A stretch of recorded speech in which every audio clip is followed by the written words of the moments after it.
Ever wish you could just like figure out how to win friends and influence people? Yeah. Well, like today we're going to dive into a classic to see if we can do just that. How to Win Friends and Influence People by Dale Carnegie. Ah, a classic. Right. So we're going to pull out some strategies, see if these things still hold up, Yeah. because it was written, what, like almost a century ago? Yeah, it's almost 100 years old, which is wild. It is wild. But what's really fascinating is how relevant a lot of the advice still is today. Totally. Like it stood the test of time. It really has. And one of the first things that struck me when reading it was just how much, as humans, we crave appreciation. Oh, absolutely. And how much we dislike being criticized. Oh, yeah, nobody likes to be criticized. Everyone wants to be appreciated, though. Right. And so it's interesting how much he kind of focuses on this human need to be appreciated, to not be criticized. And it made me think about, I think he uses the example of Al Capone. Yeah. He uses the example of Al Capone, which I always thought was just brilliant. So good. Because here you have, one of the most notorious gangsters Of all time. in American history. Right. And yet he had this, like, view of himself as this sort of, like, misunderstood benefactor. Like, he really did not see himself as this hardened criminal. Yeah, he's like, I'm just helping the community. I'm just helping the community, in my own way.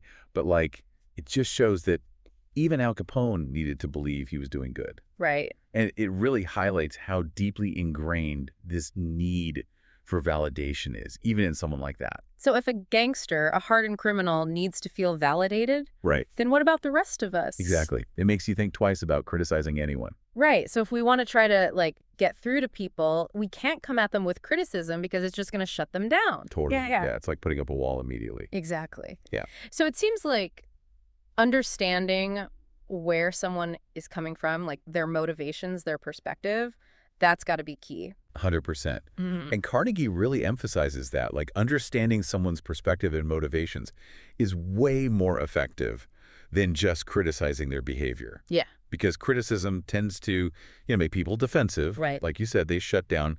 They're less receptive to anything you have to say after that. Totally. So we're seeing that, it's more about understanding motivations than criticizing. But something else that he gets into that I found really fascinating was this, like, fundamental human need to feel important. Oh, absolutely. And he even quotes John Dewey, the philosopher and educator, who said, this desire to be important is, the deepest urge in human nature. Wow. So how do we tap into that then, I guess, is the question. Right. Like, how can we use that understanding to improve our relationships and interactions? And Carnegie gives us some really interesting examples of people who were masters at this. Like, one that comes to mind is Charles Schwab. Do you know about him? Like Charles Schwab, like the investment guy. Not the investment company, no. Charles Schwab was a steel tycoon, actually. Oh. Yeah, he was the president of Bethlehem Steel and one of the first people to earn over $1 million a year in the U.S. Wow. Okay, so we're talking, like, early 1900s. Right, exactly. And Carnegie actually attributes Schwab's success not solely to his knowledge of steel, but to his incredible ability to work with people. Interesting. So what was his secret? How'd he do that? So Schwab himself actually said that his success boiled down to his ability to arouse enthusiasm among men. And he did that by recognizing and praising their strengths. Okay. Rather than, harping on their weaknesses. He was a big believer in acknowledging people's importance and making them feel valued. Interesting. So instead of focusing on the negative, he was really looking for what people were good at. Exactly. He even once said, I am hearty in my approbation and lavish in my praise. Lavish in my praise. I love that. He was just, like, looking for any opportunity to lift people up, it sounds like. Yes. And it worked. Clearly. $1 million a year back then. Think about it. I can't even imagine. It's incredible.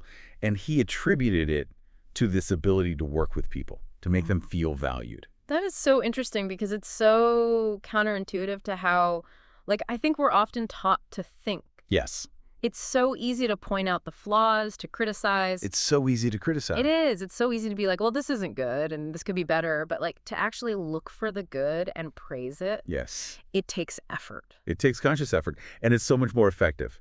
It's like that old saying, you catch more flies with honey than with vinegar. 100%. So we got to bring the honey. Bring the honey. Yeah. And I think that's a great segue into Carnegie's emphasis on sincere appreciation. Okay, so how do we do that? What does that look like? Because I think there's a difference between, like, just giving out empty compliments Oh, absolutely. and like truly making someone feel appreciated. Right. It has to be genuine. So how do we make it genuine? It has to be genuine. And Carnegie offers some really practical tips for how to do that. One of the biggest ones, and I think this is so important, is remembering people's names. Oh my gosh, yes. That's something I am terrible at, I have to admit. I'm so bad with names. We're not alone. But I do notice, like, when someone remembers my name, Oh, yeah. I'm like, oh, they listened that one time. It makes a difference. It does. It makes you feel good. It makes you feel seen. It makes you feel important. And Carnegie believed that this was crucial for building strong relationships. He actually tells this amazing story about Jim Farley. He was a politician. And this guy could remember the names of over 50,000 people. 50,000 people's names. 50,000 people. He attributed a lot of his success in politics to that ability. See, that's amazing to me because I can barely remember, like, what I did yesterday. Right. But I do see how powerful it is. Like you said, it makes you feel seen. It really does. It makes you feel like you matter. It's like someone was paying attention Exactly. to you. And your name is obviously very important to you. It's your identity. It's how people identify you. Right. And remembering it shows that you respect them. Yes. I was actually just thinking about that quote. That's like, a person's name is to them the sweetest and most important sound. In any language. Yes. Like, it's so true. It's so true. And it's such a simple act. Like just remembering someone's name Right. can have such a huge impact. Totally. Totally. Okay, so remembering names, check, trying to be better, but it's not all about names, though. Right. Right? Because I think another part of that sincere appreciation piece is being a good listener. Oh, absolutely. That's huge. Which, it's so funny because we often forget that being a good listener is just as important as being, like, a good talker. Right. You know what I mean? Yeah. And Carnegie talks about this. He says, giving someone your undivided attention, like truly listening to them, is one of the greatest compliments you can give. Oh, yeah. Because think about how often you're, like, in a conversation with someone and you're just waiting for your turn to talk. Oh, I know. All the time. We're all guilty of it. Yes. Mhm. You're half listening. You're just like, okay, what am I going to say next? What's my next point? Let me just jump in here. Yeah, you're not really absorbing what the other person's saying. Exactly. You're not really present in that conversation. So how do we do better at that? I mean, for me, it's like, put my phone down, make eye contact, like really try to be present. Those are great. And Carnegie would add to that, engage with what the other person is saying. Ask follow-up questions. If something they say sparks your interest, like dive in a little deeper. Mm. Encourage them to share more. Right, not just like, uh-huh. Exactly. Be an active participant in the conversation. Mm-hmm. And it'll make the other person feel heard and understood. Right, because ultimately I think everyone just wants to feel heard. Oh, 100%. At the end of the day, like you were saying, you want to feel important. You want to feel like your words matter to someone. And that they're being listened to, not just, falling on deaf ears. Totally. And I think that leads us perfectly into another really important thing that Carnegie talks about, which is seeing the world through other people's eyes. Right. And he has this really clever analogy about fishing. He says, I love strawberries and cream, Okay. but when I go fishing, I don't bait the hook with strawberries and cream. Right. I use worms. Because that's what the fish want. Exactly. You got to appeal to what the other person is interested in. So good. It's not about what you want to say. It's about what they want to hear. Exactly. So if you're trying to connect with someone, think about what matters to them. What are their interests? What are their values? What do they care about? And try to speak to that. See, this is so interesting to me because I think, especially in today's world where it's so easy to kind of get caught up in like our own little echo chambers online. Absolutely. It's like we're constantly surrounded by people who agree with us, which, can be nice. But it also, I think, makes it even more important to be able to step outside of that and like actually try to understand where other people are coming from. Yes, 100%. And to be able to see things from their perspective. And that actually kind of reminds me of another really important point that Carnegie makes in the book, which is about avoiding arguments. Oh, interesting. Okay, because at first glance, that might seem a little counterintuitive. Right, because you're like, okay, if I disagree with someone, shouldn't I, tell them? Right. But his point is that you can't win an argument. Even if you win, you lose. Because you've probably damaged the relationship. Exactly. If you've made the other person feel small or stupid for thinking the way they think. Right. No one wants to feel that way. Yeah. And it just puts them on the defensive, which makes them less likely to listen to you in the future. Totally. Totally. And I think in today's world, we're so quick to jump into like debate mode. Oh, yeah. Like everyone's got to have an opinion on everything. Everyone's an expert. Right. And it's so easy to get caught up in being right. Yes. Like that becomes more important than the actual relationship. Totally. And Carnegie really drives that point home. He says, if you were going to prove something, Okay. don't let anybody know it. Ooh, I like that. It's like a little secret mission accomplished. Exactly. So instead of trying to win every disagreement, approach it with an open mind. Yeah. Be willing to listen to the other person's perspective. And, maybe even admit when you're wrong. It's about building bridges, not walls. Yeah, Right. exactly. And ultimately, I think that's so much more productive if the goal is to like actually make a positive change. Oh, absolutely. Which kind of leads us to his next point about, leading without resentment. Okay. How do we do that? So he says, if you must find fault, Okay. this is the way to begin. Okay. Lay it on me. Begin with praise and honest appreciation. Ooh. Like where this is going. Right? So even when you have to deliver criticism, which, let's be honest, sometimes you do. Yeah. It's unavoidable. It's unavoidable, Sometimes. but you can do it in a way that doesn't make the other person feel attacked. Right. So start by acknowledging their strengths. Start by finding something positive to say. So it's like you're softening the blow a little bit. Exactly. He compares it to a dentist using Novocaine. You're still doing the necessary work, but you're minimizing the pain. That's such a good analogy. I'm going to use that one. Right. So, for example, let's say you need to give an employee feedback on a project. Mm. Instead of saying, like, this report is terrible, you made so many mistakes. Right. Don't do that. You could say something like, hey, I really appreciate all the effort you put into this report. Okay. I can see you have some great ideas here. There's just a few things we could tweak to make it even stronger. I love that because you're acknowledging like, hey, I see that you put in work. I see that you have good ideas, but like, let's make it even better. Exactly. And it shows that you're approaching this from a place of wanting to help them improve, not just tear them down. Totally. Okay, so we're starting with praise, even when we have to deliver some criticism. Yes. And another thing he recommends, which I think is so powerful, is talking about our own mistakes before criticizing others. Oh, lead by example. Exactly. Like, show that you're not perfect either. We all make mistakes. Yeah. It's that humility piece, right? Yes, it shows humility, and it makes the other person feel less defensive because they're like, okay, so I'm not the only one. Right. Okay, what else? We're getting some good stuff here. Okay, how about this one?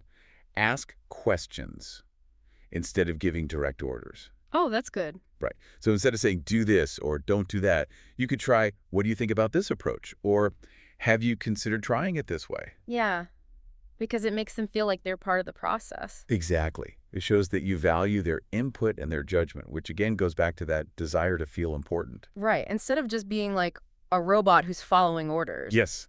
You're engaging their brain. You're making them feel like an active participant. So it's not just about like what you need to get done on your to-do list, but how can you involve the other person in a way that makes them feel good? Exactly. And he also talks about the importance of appealing to people's self-interest. Okay, how do we do that? So instead of just telling someone what you want them to do, focus on what they'll gain from doing it. Oh, okay. I like that.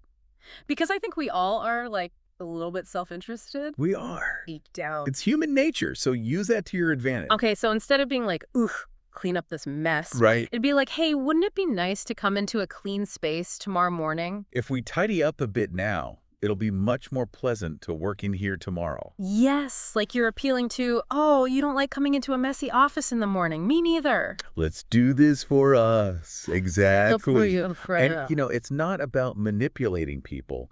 It's about framing things in a way that benefits everyone. right, it's a win-win. Exactly. It's a win-win. Okay, so we're really getting to the heart of it now, which is like, how do we motivate people? How do we get them on board with our ideas?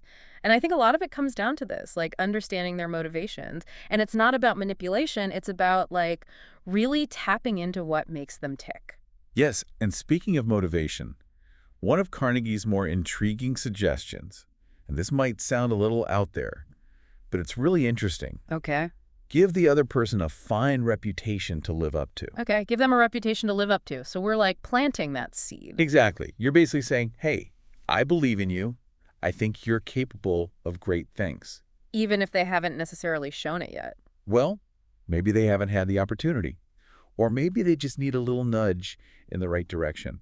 And that's where this idea comes in. Carnegie argues that when we give people a good reputation to uphold, they're more likely to rise to the occasion. It's like we're setting a higher bar for them, and because we believe in them, they start to believe in themselves too.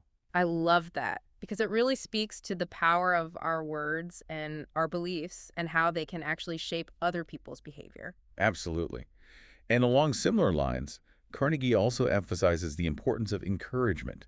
Like, even recognizing and praising small improvements can make a huge difference in someone's motivation. Oh, totally. Like everyone appreciates a little positive reinforcement. It's like, watering a plant. You give it a little bit of water, a little bit of sunlight, it's going to thrive. I love that analogy. You got to nurture those relationships, just like you would nurture a plant. Exactly. A little encouragement can go a long way. Now, we've talked about being sincere and genuine and understanding people's motivations, all that good stuff. But Carnegie also throws in a really interesting curveball, which is the power of showmanship. Yes. And he illustrates this with a fantastic story about a cash register salesman named Jim Yeamans. Okay. Salesman, what's he selling? Cash register. Cash registers. And he had this very memorable tactic to grab a store owner's attention. Okay. Picture this. Yeamans walks into a store, greets the owner, Okay. and he says, "You're literally throwing away money every time a customer walks out of here." Okay. And then what? Does he pull out a spreadsheet? No. Yeah. He would toss a handful of coins on the floor. Oh. Yeah. While saying, "You're throwing away money." Oh my gosh. I can't believe he got away with that. But also genius. Right. Talk about a way to get someone's attention. Can you imagine? You're just running your store, coins are flying through the air. You're like, what is going on? Exactly. You're going to stop and listen. 100%. You're not going to forget that interaction. Exactly.